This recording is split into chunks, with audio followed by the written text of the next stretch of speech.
Greetings, I'm Bart Weiss, and welcome to Cinematic Conversations. We do this every Thursday night at 7:30. And for those of you who don't know, I had surgery recently, and let's just say I haven't slept well. And this is a really good film, and I wanted to have a really great conversation. So I'm kind of backing out on this one. And so I'm going to let Logan Taylor and Shyla Warren take over. So Logan is a programmer of several festivals, including Boston Underground Film Festival, which is an awesome film festival and something I have a lot of respect for. I work for South by Southwest. I've worked with her before. And you teach at the Austin Community College and work at Fantastic Film Fest, which is trying to figure out what to do, which is a wonderful, wonderful thing that we have here in the state of Texas. Shyla is just a wonderful person to have in the Dallas-Fort Worth area. Her new book is called Subject to Reality, Women and Documentary, which I am sorry to say that I have not yet read, but I clearly need to. She is an incredible resource, very inspiring, and I know that the two of you will do a great job. So with that, I will kind of bow out and just be part of the background. And Logan, you can just take it away from here. I guess maybe the first thing to do is just talk about what you liked about the film, and then you guys can take it from there. But the reason that I suggested this film when offered to invited to speak with you, Bart, thank you, you and Raquel for the offer. It was a film that came out at such a rough time. It was one of those films that kind of towed that line of being an Oscar film, but coming out, in December in some places, and had a great buzz out of major film festivals like Cannes and TIFF. But it just got lost in the shuffle, unfortunately. I felt that when it actually was released, it was kind of quickly brushed over. COVID stuff was starting to pile up, and it just deserves so much more love than that. And it was one of my favorite films of last year. It's probably one of my top 10 favorite films of the decade, honestly. And I just think it's worth really digging into it because it's so rich thematically. It's so rich in terms of its structure and its style, and all the things it's trying to say, and how meaningful they are to this particular time in history, and some of the things that women in film are trying to accomplish, particularly women like Celine Sciamma, the director. So I just really wanted to kind of have that timely conversation. I don't know, did we get Shiley back? I'm sorry, I told you, because I articulated my worst nightmare became true. But I heard what you had to say about why you thought this film was so special and important. Should I jump in, Bart? Yes, please do. Guys. All right, great. Well, thanks for having me too. I'll just detour for a second and then come back to ask Logan more questions about the film, and just say that it's a delight to be here, and I'm so glad that Bart invited me, although under these circumstances. I'm sorry. And it's great to meet Logan. And in a way, I want to say, Bart, thank you for giving the opportunity to two women to discuss this film about two women. So in a way, it seems, so I want to thank you for creating the space and for amplifying the voices of female filmmakers and programmers and film professors, et cetera. So thank you for making that possible for all of this, for everybody here. It's great to be able to do this. So I couldn't agree more that this film really deserves more sustained attention. And for so many reasons, and some of the ones that you brought out, Logan. And so I hope that that's, what I can ask you more about, so what you find to be the kind of the really standout elements, let's say, of this work. So let me start with a question about, I think, that we discussed very briefly, but, the film has gotten attention really to me from like one really particular angle, which is the question of the female gaze. And so this is a term that, people may or may not be familiar with, the female gaze. But I was wondering if you wanted to talk a little bit about that. Maybe what does that mean to you and what it mean to you in terms of this film? Yeah, I mean, what's so striking about this film too is that the idea of the female gaze is kind of laid out for you very, very clearly, right, in the first like 5 minutes of the film. You know, you're brought into this art class, right? I Get think off, guys. like everybody's everybody's seen it. So you know, in the first 5 minutes, you're watching the art class kind of begin to do their portrait work, and you are seeing all of the women in that class staring very confidently and very directly at Marianne, who's the subject of the painting that they're working on. And I remember just the second it started, I was like, I get it. And it's kind of the cleanest way to introduce that theme that I've ever seen in a film. Just the fact that these are women who are comfortably staring and absorbing another woman's body in a non-sexual way. And everyone, it's that peace that they have, I think, while they're doing their work. You know, they're very intentional. There's no judgment. They're not, you know, sizing her up and deciding if she's prettier than them or anything like that. This is just about women working together, learning from each other, and it's laid out so quickly. And I think that's such a key part of the female gaze, right? It's the comfort of both being a woman who's looking, and the comfort, ideally, of being looked at as a woman in a way that's non-threatening and you know, and we'll talk a bit about the sexuality of this film, right? But it's non-sexual at first, right? This is about capturing the details of a person, and it's not about, again, sizing them up or thinking about their bodies in that kind of way. So I just think it's a really beautiful way to set that in motion right off the bat, and it maintains it, right? It's like making a promise that this is the kind of movie you're going to see, and I think it holds true until the very last scene, which is a nice mirroring to it as well. Having just reviewed it, you know, today to talk for this conversation, I'm really struck by the ending all of a sudden. I think, you know, and as you said, how it really kind of inverts, maybe mirrors, you know, the opening scene. You know, it's back in real time. She's, you know, Eloise has gotten married, and she's, you know, Marianne has seen the portrait of her, and then watches her at the concert, right? And really watches her. So tell me what for you was going on in that. Well, I guess we'll have a conversation about bookends, right? We'll talk a little bit about the beginning, a little bit about the end, and then we'll kind of dive into the middle. But tell me, what do you think is going on there with that inversion, or that, you know, that way of ending the film? I think, and part of this is boosted by, I had just watched the Q&A from their premiere at TIFF earlier today, and Adele Haenel, who plays Eloise, right, the subject of the portrait, the portrait of a lady on fire, right? She spoke about, as an actress, the way that she handled that role was thinking about transitioning from an object to a subject, and doing so as the gaze upon her changed, right? So at first, as just an object to be made into a portrait, right? I mean, that process is a very, very passive one, right? That's objectifying at its core, right? It's just studying a person's body. But throughout the movie, she gains more agency, she gains more comfort, and she learns that the gaze is non-threatening, and in fact becomes a welcome gaze, right? Which gives her this like ability to kind of be more active and to engage more honestly with her own emotions. And then the thing that still holds her back the entire time is being looked at, and she can't quite be herself when she's being looked at, because of all of the conditioning that so many women know about, right? Just the act of being looked at can affect your actions, right? I'm particularly interested to talk to you about that, maybe offline, about, you know, you write about documentaries, and I think it's so interesting to think about verite documentaries, and is that actually, you know, because when you know you're being looked at, it changes what you do.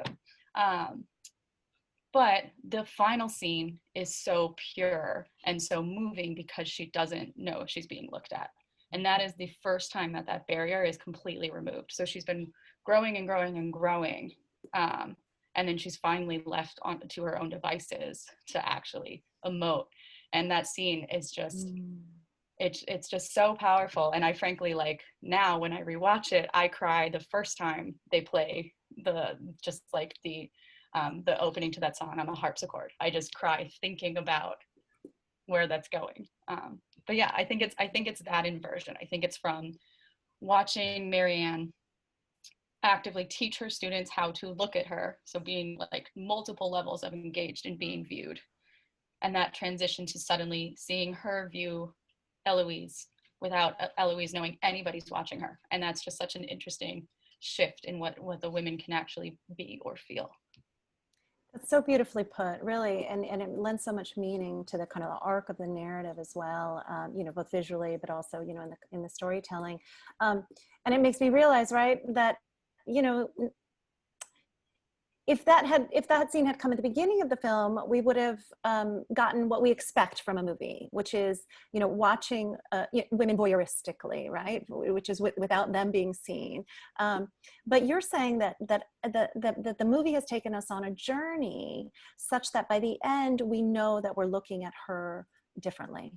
And that our gaze, in other words, we've been activated, let's say, by this film, to take part in that, what she would call maybe the female gaze, rather than to look at her voyeuristically, wanting to sort of sexualize her to our own desires or something, right? But it takes the whole movie to get us there, because in fact, the history of cinema has taught us, right, the opposite. Right. And it's a subtle process that she takes us on, right? I mean, when you think about the two women in conversation, starting when their romance is just starting to blossom, they're just starting to get to know each other on the beach, maybe like day 2 of Marianne's time there.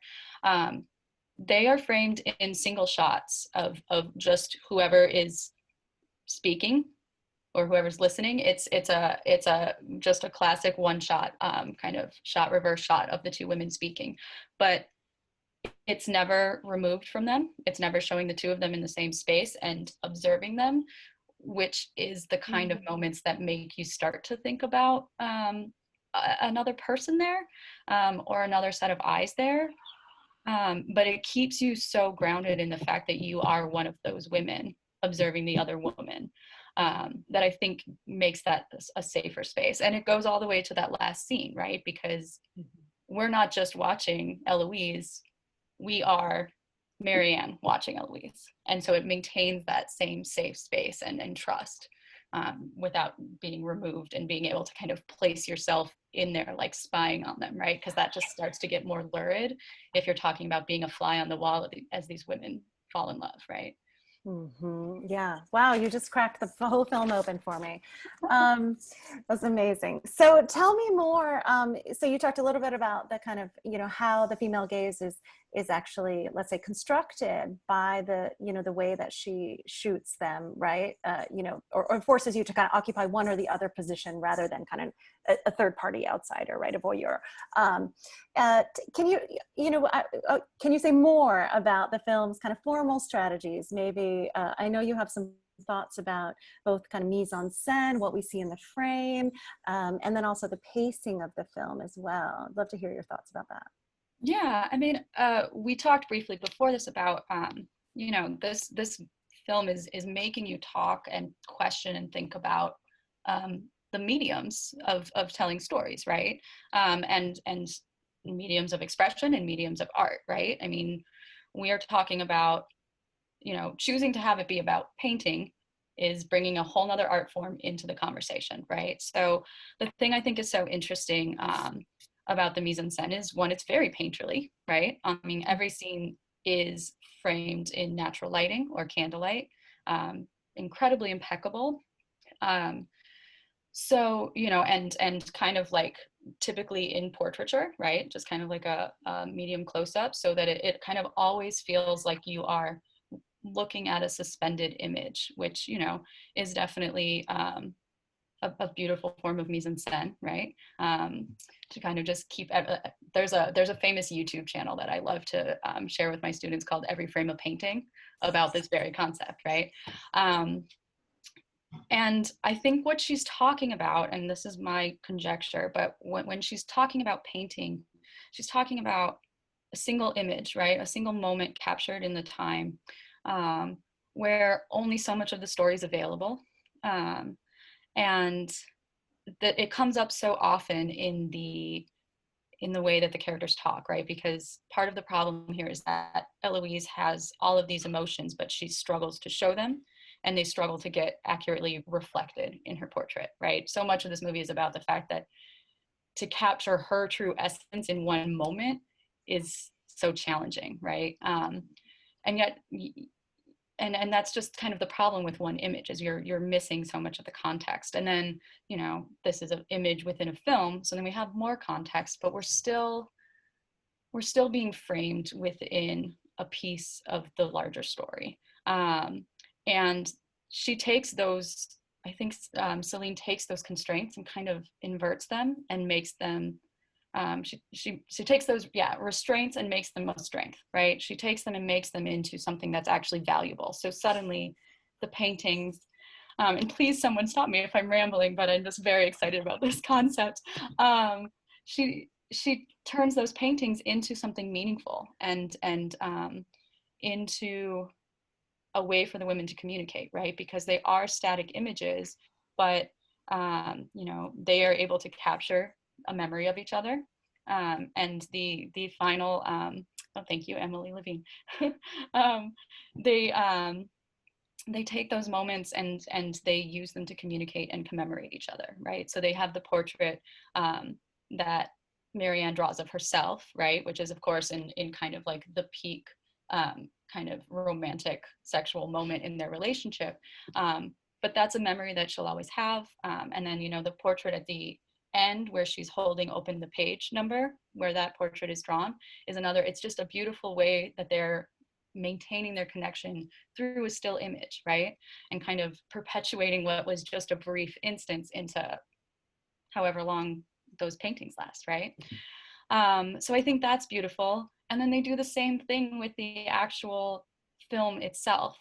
We talked about it before too, that this is kind of a movie that exists before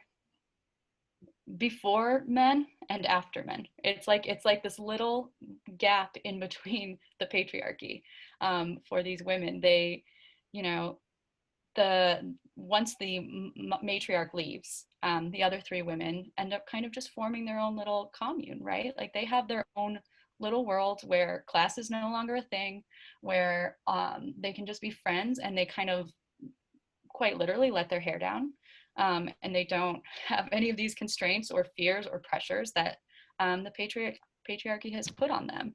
So you kind of watch this like breath between the two things, and you're aware of the before and the after, right? Because you know, the servant has to get an abortion, so you understand that the patriarchy has affected her up until this point, absolutely. And you understand that once the mother comes back, Eloise is going to have to go be married, right? So it's like, again, it's just like a beautiful little piece of art in between these kind of sadder pieces of the context that can kind of exist in its own idyllic way. And I think that's what's so lovely about the film. It is truly idyllic, right? It is a vision of somebody who hopes for a world where women can exist of their own accord and make their own choices without having to be thinking about men's reactions and men's role all the time. Beautiful. I wanted to ask you more about how we might, you know, talk about this film. Like, is this, would we call it a feminist film? Is this an LGBTQ film? Is this a film about, in other words, where do you find kind of Syama's, what we know really as her feminist politics out in the world? And, you know, I hope you'll talk more about that. You know, how does that work in this particular film, do you think? I think it's a really interesting question, because, you know, when you think about her filmography, right, this is her 5th film, I believe, but the majority of her more prominent films, I'm thinking like Tomboy, Girlhood, Portrait of a Lady on Fire, all 3 of those films have gender in the title, right?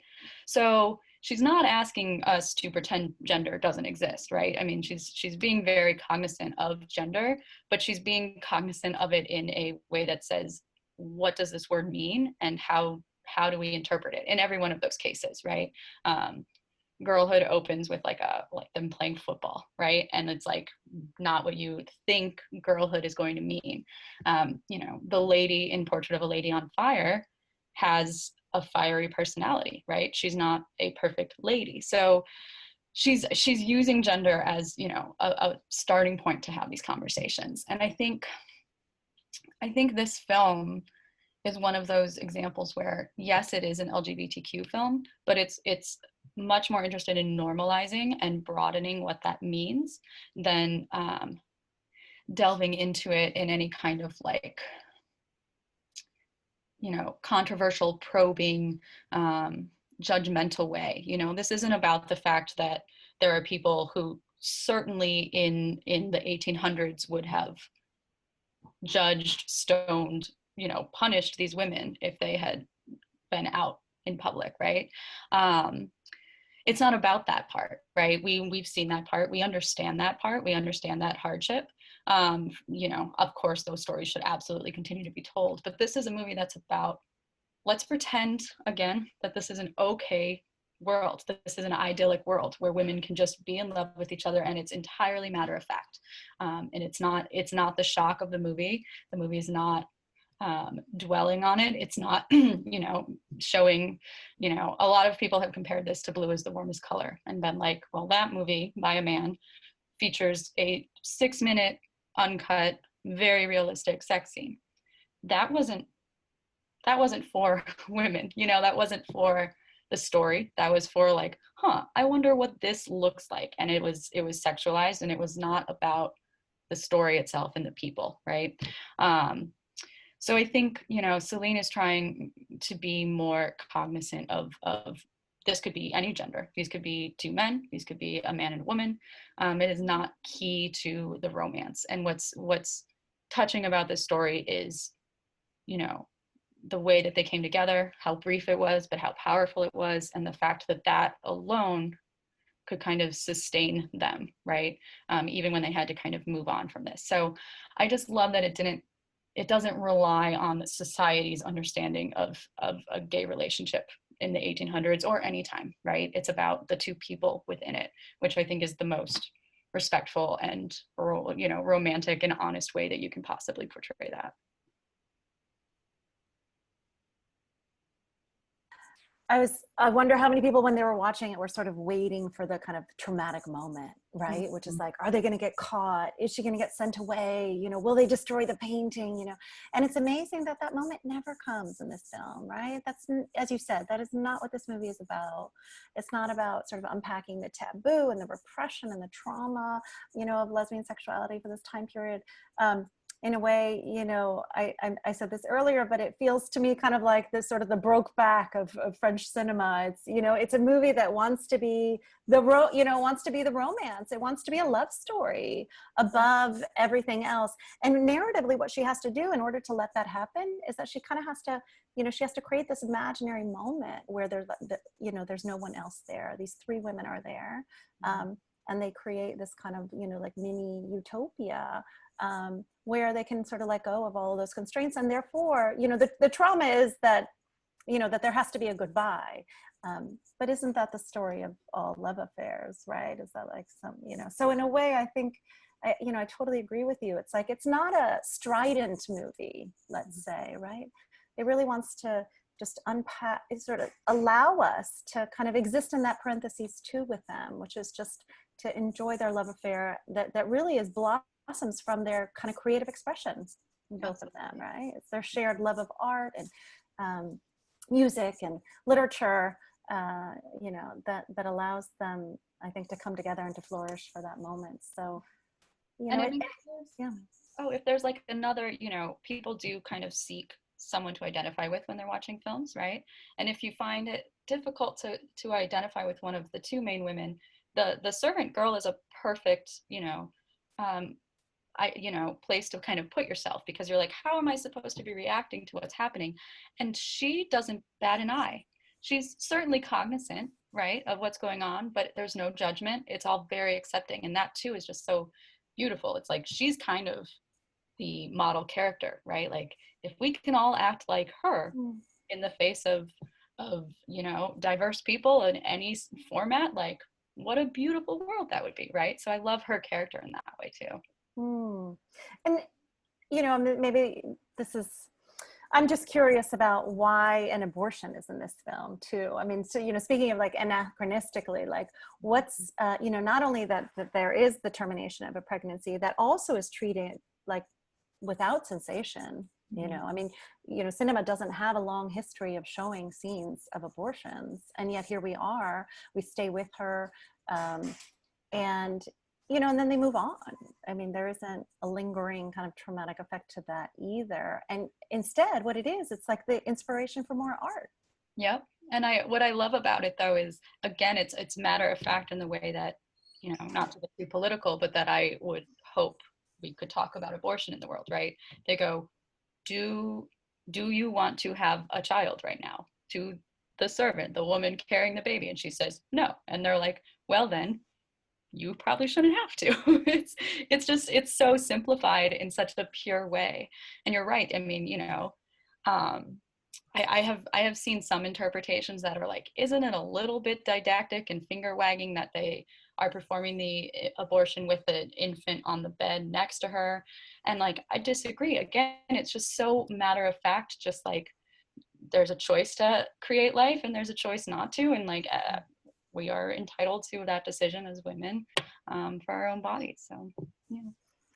We got a comment here that the baby was the best actor. Really knew when to reach out and touch her face, right? That was a comment from Emily. Thank you, Emily, for that. So does this intersect with Siama's politics out in the world? I mean, I know you know a little bit about her kind of activism as a filmmaker. If you want to tell us a little bit about that, how does this relate to that? Yeah, I mean, so Siama is very publicly a feminist. I'm very proud about it. She is a lesbian. She actually, and you know, again, not to like make it juicy, but she was in a relationship with Adele Hanel, who plays Eloise, for many years, back when they made Water Lilies together, which was kind of the big debut for Celine Sciamma. And it's funny, whenever that's come up, they're very matter of fact about it. They're very matter of fact about the fact that they're not. Adele is not Celine's muse. And just because they continue to collaborate together, they're very, very clear about the fact that that is not the kind of relationship. It's a collaboration, and there's no like structure to it, and there's no tension there. And it's not about that when they make movies together. They just work well together. And again, kind of a beautiful, simple, matter of fact way to look at things.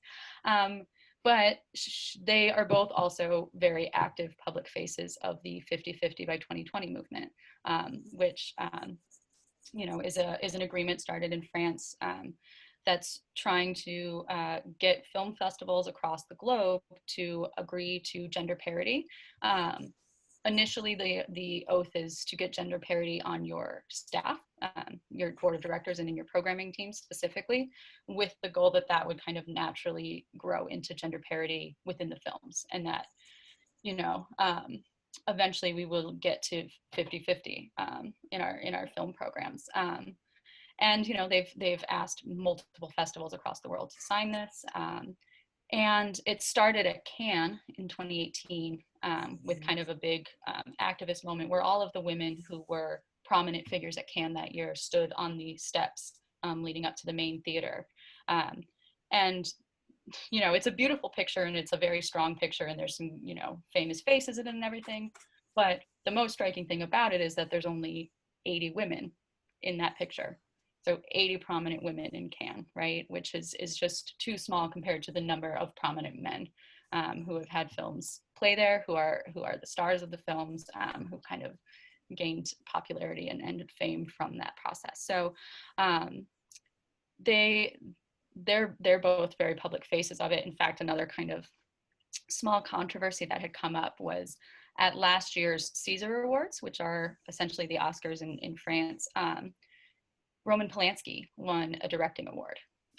And, you know, I think everyone's rather familiar with Roman Polanski. He's banned from the United States for his actions sexually assaulting a underage girl. And when he won, Adele Hanel stood up and walked out very, very publicly, very, very actively. And the entire cast and crew of Portrait of a Lady on Fire followed her. So that too was just such a powerful statement, you know, and I think this all ties back into what we were talking about it being an LGBTQ movie. I don't think Celine Sciamma wants all of her movies to be, this is a queer film, this is a women's film, this is a, you know, um, and I don't think that's the goal of 50-50 by 2020. I don't think men should just be making films about men and women should just be making films about women. I think we should all be able to tell broader stories than that and not feel pigeonholed by our identity. Um, so I just think that her politics are so beautifully represented here. Again, like the fact that it's simple, that like people, you know, if somebody asked her, I haven't seen this, thank goodness, but I'm sure it's happened, you know, like how hard is it as a woman to make a movie like this? You know, I imagine she would just be like, how hard is it for anyone to make a movie? It's hard, you know, but it's she made a beautiful movie. She has the technical skills and she has these, you know, beautiful ideas. She wrote the screenplay herself. It's, again, matter of factly just masterful. She's a good filmmaker, male, female, whatever. She is a great filmmaker. Absolutely. You know, and this story is so, despite the fact that it's 2 hours long, and Bart, I know you mentioned that it's a film that also allows itself to linger, you know, you know, on individual shots and moments in the film. You know, they play cards for like 2 full minutes, you know, like these, you know, these moments of the film where you're like, wow, they really, you know, she really grants kind of an original, let's say, a lot of time and space, right, throughout the film. So she clearly, you know, wants to kind of allow you too into this new space that she's creating, right? This, you know, not just, you know, within the world of the film, but like this new kind of cinematic space. Like, what would it mean to actually just kind of sit with these, you know, these possibilities, I think, for longer than we normally give them time. Absolutely. And isn't it so delightful? Like I could sit there for 6 hours in that movie. I would just love to be there. Yeah, because it's not a short movie. No. Yeah, it's an, well, it sounds like, you know, we could obviously go on, but I'm sure other people have thoughts and questions that they want to throw at us, and so why don't we, are you ready to open it up and see what people have to say and what they're interested in? There are so many incredible moments in the film that we could spend so much time talking about too. So let's welcome everybody into the conversation, and maybe, you know, you can ask questions in the chat. You could unmute yourself and join the conversation. And we're here for you know, for a broader discussion. Thank you so much for those thoughts, Logan, and for helping get, you know, our thinking about the film started. Should we start with the question that's in the chat about the Orpheus myth? Someone, Raquel asked, what does everyone make of the Orpheus myth reference? Oh, yeah, it came up more than, yeah, let's go there. What do you think? Gosh, I mean, it's definitely one of the most complicated and like, you know, commonly like picked apart parts of the film, right? Because I think we're used to hearing or interpreting that story as kind of a loss of self-control more than anything, right? Like I remember it from school being like about Orpheus couldn't control himself long enough or trust in the agreement long enough to make it, right? Mm-hmm. But it's so beautiful to have them reinterpret it and be like, no, it's just, he didn't make the practical, you know, he didn't make the lover's choice, right? The practical choice of being together as long as possible.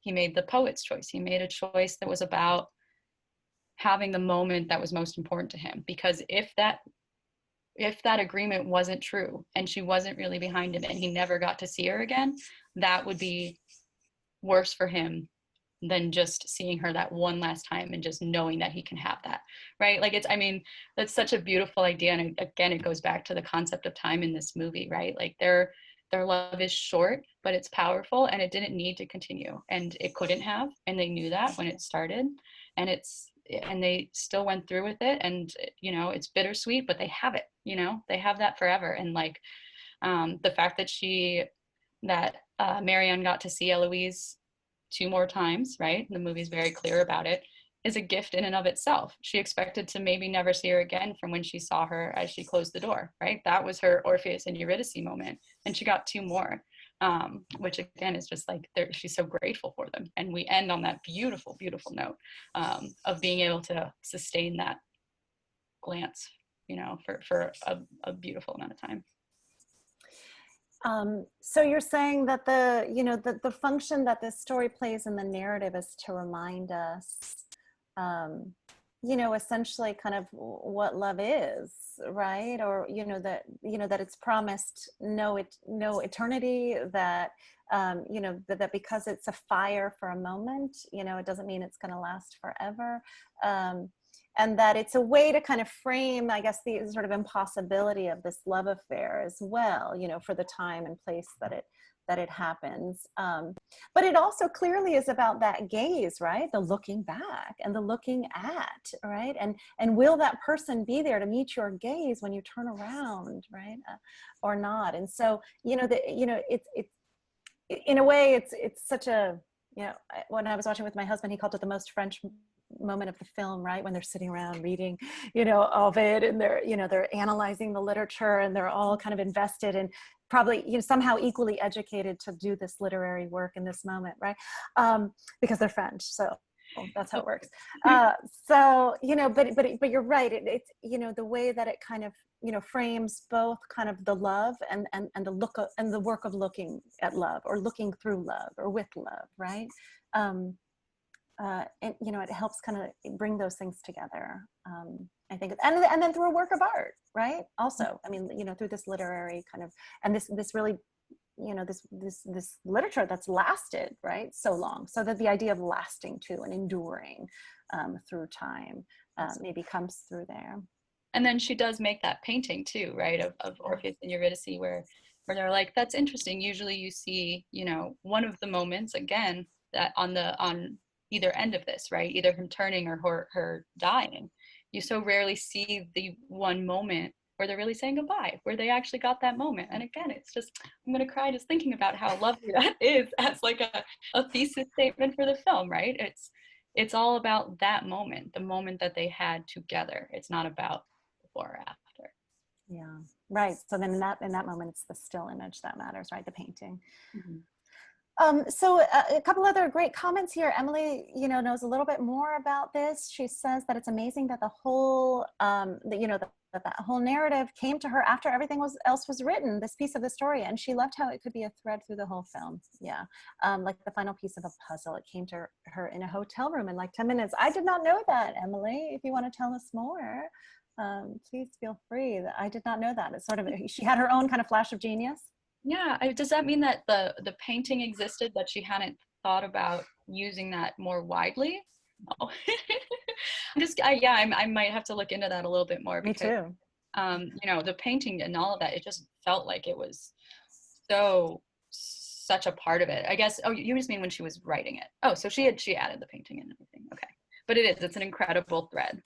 It's an incredible. Yeah. And let's see, Marianne says, Eloise is suffering forever by the image in the theater, alone, overcome with emotion, trapped, her love trapped on page 28 of the book with the sketch. So it sounds like Marianne has a little bit of a different reading of the ending, as, she reads a lot of still like mourning and loss in that ending, the sort of emotional overcoming. Yeah, Marianne, do you want to say more about that, or does anyone else want to chime in? Hey, it's just that, I agree with many of the things that you've said, except that, making this a period piece, right? Putting it in the 18th century with this strict patriarchy, they had no choice, right? Convent or an arranged marriage, right? And so they have this beautiful, idyllic 6 days, the 6 days together. And I think one of the most powerful parts of the film is that conversation where Eloise says, you possess me for a little bit and you want to possess me for longer. So that moment, right, of her feeling like she's owned, you can't own me, and she leaves, and then they have this tragic moment of grief on the beach. Yeah, so not everything is about the gaze, the female gaze. I agree with everything you said with that. I think there is that she felt that was a horrible last scene for me. They were both trapped. And, if it stays on an intellectual level of being about the female gaze and this, I love that there were no men in the film, or they were only in the absolute periphery, the like extras in the gallery scenes. I thought that was really amazing because you see that so rarely. Um, but yeah, that's, you know, she's trapped in a marriage, right? She has to live through her memories of these 6 days, and she looked like she was having a panic attack in the theater, right? Overcome by listening to music, which she had so loved because music was so important to her. But not a happy ending. Tragic for you. It's the ultimate kind of seal on their inability to share the frame. Let's say, you know, it sounds like Marion. I could see that. I see that. Except I wonder in that moment right before, and Logan, I'd love to hear your thoughts too, of course, but in the moment right before when she sees the painting of her and she notices that, you know, it's on page 28, it seems like she's nourished, right? She, you know, this is Marianne who, you know, she's like, I know that, you know, she still thinks of me is how I want to say it. You know, I know I'm still in her life, in her world, so much so that, you know, in this portrait, I am there too, right? I am also in this portrait with her. And so for me, that kind of helps me see the final scene as a kind of, you know, there, you know, an open space and not, but you're right. You know, when her breathing is amazing. I just watched her collarbone the whole time because it's just, you know, she's so gorgeous. You know, I can't help it. But, and she's just, you know, her breathing is just, you know, I could see why you would think she was having a panic attack, you know, like, you know, trapped. So you know, I see that too. Logan, what do you think?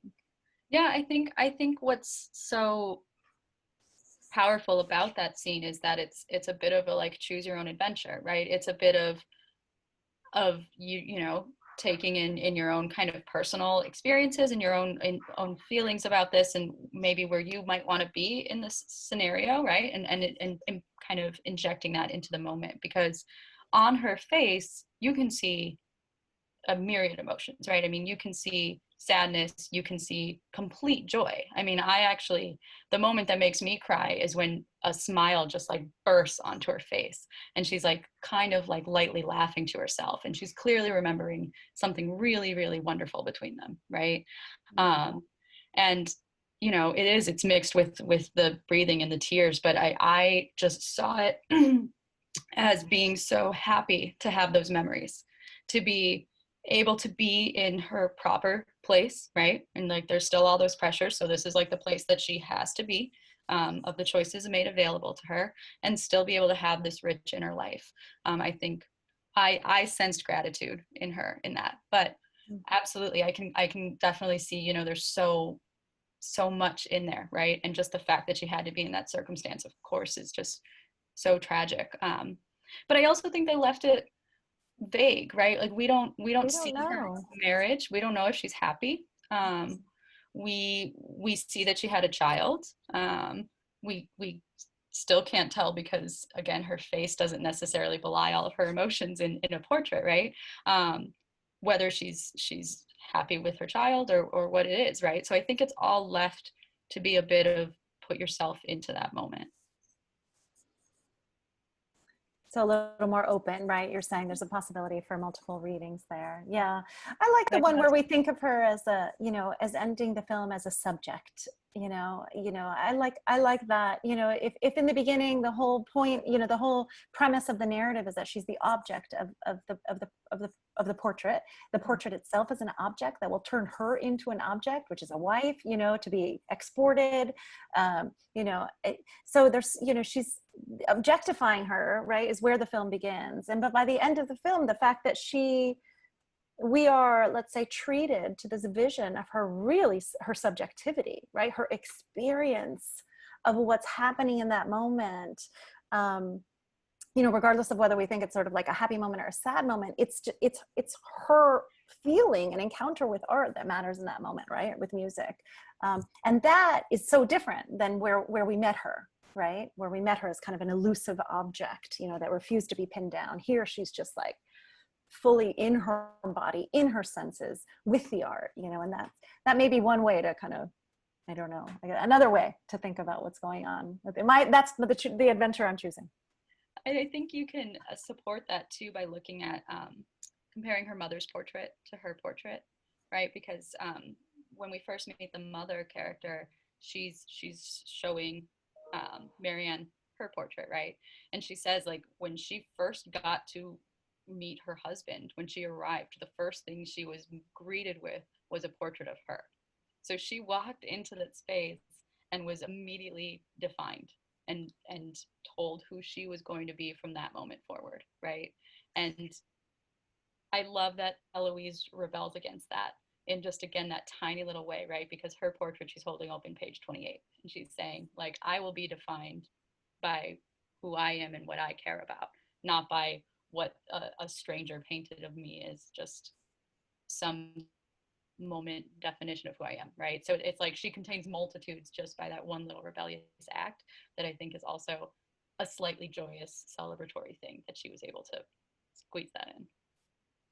I'm realizing that we've talked so much about Eloise, you know, she's, you know, and then, you know, I wonder if I've heard the sort of interpretation that Marianne is kind of the, let's say, the cinematic counterpart to the female filmmaker, right? So we have the female artist in the film, the, you know, who's kind of trying to create work within, again, the sort of patriarchy. She has to use her father's name, let's, you know, up until the end.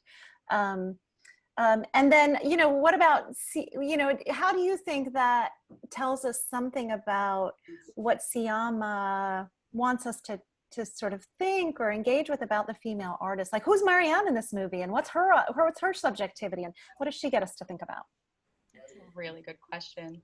But hang on, let's hold it. Should we hold on to that one, Logan? Yeah, let's hear what Nate has to say. Hey, Nate. Exactly. Hi. Logan and I work together at Austin Community College, and we hang out at Fantastic Fest when there was a Fantastic Fest. I've only seen the movie once, but I did just buy the Criterion Blu-ray, which they're 50% off right now for anybody who didn't know. I don't work for Barnes & Noble or anything, but the sale ends this weekend, so I got it on Blu-ray. I'm very excited. It's kind of more of a comment, but I guess we could relate it to the acting maybe. There was a moment, like you've been talking about moments that make you cry and stuff.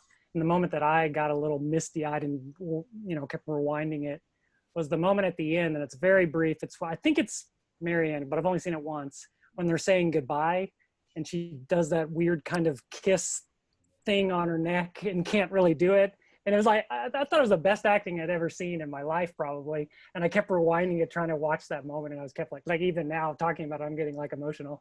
Like it was, I don't know if you remember that moment or if anybody else does, or they reacted the same way, but that's, I guess we could relate that too. We've been talking a lot about the characters, but maybe we could talk a little bit about the acting too, just in general.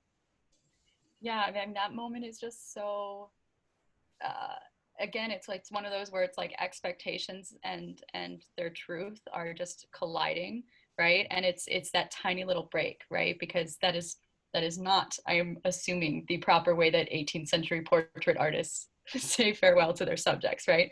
So it's this beautiful moment where it's like, she's following decorum, she's leaving, she says goodbye to the mother, and then she just breaks, and that little break is just so telling. And it's the closest thing we get to one of those moments where we're like, oh no, the mom's gonna find out, they're gonna get in trouble. It's the only time we have a hint of that.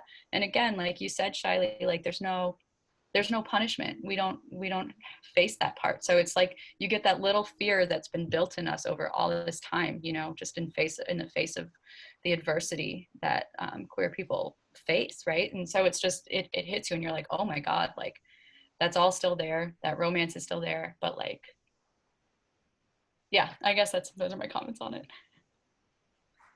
So many incredible acting moments. I totally agree with you. You know, and the kind of, you know, the restraint of that moment. I love the way you said she just breaks, right? Because you know, you could see like the effort of pulling herself together. I sort of understood like her hug to the mom was also kind of like, the mom was like, why are we hugging? You know, she's like, you're very close to me. I'm really but it seemed to me like she was sort of setting that up to have an excuse then to hug Eloise, and she sort of creates this like possibility even within, you could see she's just like so restrained. Mm-hmm. And so Emily told us a little bit, Emily in her great research has sort of revealed for us a little bit about what Céline Sciamma was thinking in that moment. I'll just read it for us. This sequence of goodbyes was particularly difficult to shoot. It turns out that we made a somewhat romantic work plan, and this was the very last shot of Adele. And Noémie, who plays Marianne, right, really has no more blood under her skin.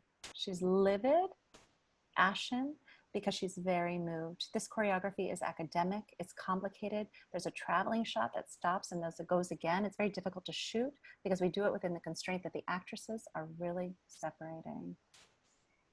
That's so cool. Yeah. That's what a wonderful choice to film that last too, right? After what had to be such a bonding experience for those women.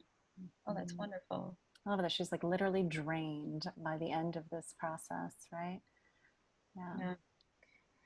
And I had heard that they didn't film in, you know, you'd think maybe like chronological order would somehow make this an easier process, right? To make their bond kind of naturally happen, but it wasn't shot in any kind of order like that. It was a pretty quick shoot in a pretty complicated location. So they kind of went with what they could. If they had good days, they did beach scenes. If they had bad days, they did indoor scenes. And when you think about that, it's even more amazing, remarkable how strong their acting is, because they just were forced into an extremely intimate and romantic situation. So that's so cool. I just love that the idea that they did get to a point where they were so close that it moved her like that. That's so cool. Oh, okay. Cool. Oh, all the beach was done. Oh, look, see, Emily, we're coming to you. We're coming to you for our film research. Next time I write an essay, I'm coming straight to you to find out more. Thank you for all these great pieces of information that really help us think about the film. So please, if you have thoughts, you can feel free to chime in the chat for the last few minutes we have. But I feel like we should talk about the mirror scene. Oh, sure. Does anybody have thoughts about that shot? Let's say the shot, after when she says, I want a portrait of you. And then she says, well, what do you want a portrait of? And then suddenly we cut to this setup, right? The setup where she puts the mirror in Eloise's groin and then shoots herself from that angle. What do folks think about that? Is it, fun and, thought-provoking? Is it too on the nose? I've heard a little bit, of both. What do you think, Logan? I mean, I kind of love the interpretation that it's slightly cheeky. I kind of like that it's just like, it's kind of set up to make you think that maybe you are about to see the one truly like titillating moment, right? And she does that earlier too with the armpit scene, where it's like, it's the closest thing we see to a sex act, right? But again, it's just this little wink. It's like, I'm not going to give you that. Like, that's not what this is about, And I kind of love that she recognizes that. But I think that scene plays really nice when you think about the scene when they're working on the portrait and they're having a dialogue. And Eloise is like, well, I'm watching you as much as you're watching me. So like, unless you think that you're just the only person who's actively doing this, I'm studying you at the exact same time. And, with the exact same level of attention, which really levels the playing fields for them in a beautiful way. And I think this is like an interesting mirror, for lack of a better word, to that scene. Because again, like the moment where you expect true objectification, you're given a reverse. You're given something that she wouldn't be as shy seeing, because it's just herself and she's just naturally using that to kind of create this portrait. So it's staring at something that's supposed to be, such a intimate thing, and instead she's staring at herself, and it just reflects this concept of who the object is and who's studying who in a really beautiful way, right? It changes like who's vulnerable in that scene, because she's making a picture of herself. So that's the only active vulnerability that's happening, right? Which is just an interesting thing in that moment. Yeah. I think that the scene you just mentioned is really the key to the film, where she says, I study you. I know what you do when you're embarrassed. I know what you do when you're mad. I know, and Eloise says, oh yeah, well, what do you think I'm looking at? I'm staring at you the whole time too. I know everything about you as well. And to me, that, that moment really is like the key to, let's say one thing that she's really trying to work out in the film about, who's looking at whom and who has the power to look and represent and, and all of that. But it strikes me that, cinema can't really do that. Let's go for a second with a hypothesis, right? That cinema can't do that. The actors cannot see us watching them, right? Let's just say. but somehow then she has to work that into the film, right? Like she has to work that proposition into the film, the idea that cinema too can somehow level the playing field, right? Expose you to, you know, like your inner workings to your audience. Yeah. I like that. So maybe the mirror is there for that too, right? It's sort of like a reminder that, like, you know, we're also there watching, you know, and we're watching them both too, in a way. I'm not sure, but it seemed to me like the idea of taking that moment and then putting it into cinema is like maybe the feminist challenge of cinema, right? Is to create that possibility that's hardly ever there. And so we have a conversation in the chat about you know, how the language of the film. Leslie said, "I was not able to see it before tonight, but I read that they use the formal vous throughout when they spoke to each other. Isn't that a subtle way, if you know French, of knowing that it would never work out in the future?" So a little bit of kind of formality. Is, yeah, like the formal, respectful form, right? So it's like maintaining a distance between them. That's interesting. And Emily chimes in with with two instances where they used two. Oh, those must have been very important. I'll have to go back and look at those. Okay, so one of them is when she's saying, don't fall asleep, and come back to me. Okay. Oh, that's lovely. Makes but sense. That's only when she's like sleeping. So it's like they can't even break that barrier consciously with each other, right? And then Manda adds one shots on the beach, right, where they're both in the frame, and the servant as a character feed into that with the audience studying both women throughout the film. Oh, okay, good. You said this before, Logan, right? The way that Sophie is sometimes, you know, our sort of the audience's counterpart within the film as well. She gives us this place to be, a place to kind of be with them, but not with them. Yeah. That's one of my students too. You get an A, Amanda. Oh, Amanda, well done. Oh, you must have had a good teacher, Amanda. That's really cool. It's a good way to kind of tie it all together. I like that. Yeah, lovely. So we're almost at the 8:30 mark. Are there any other lingering thoughts or questions, any other scenes or moments of the film that you wanted us to think through with you?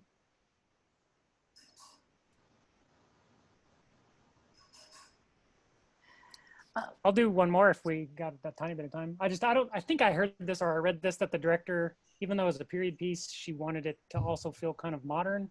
And that's one of the reasons they shot in digital instead of on film, because they used the red camera to make it, and just some of the, I don't know, blocking or whatever. I can't remember what I said. I don't remember the article now, but said they wanted it to still feel modern, even though it was this period piece, but also still feel old too at the same time. So I thought that was kind of interesting.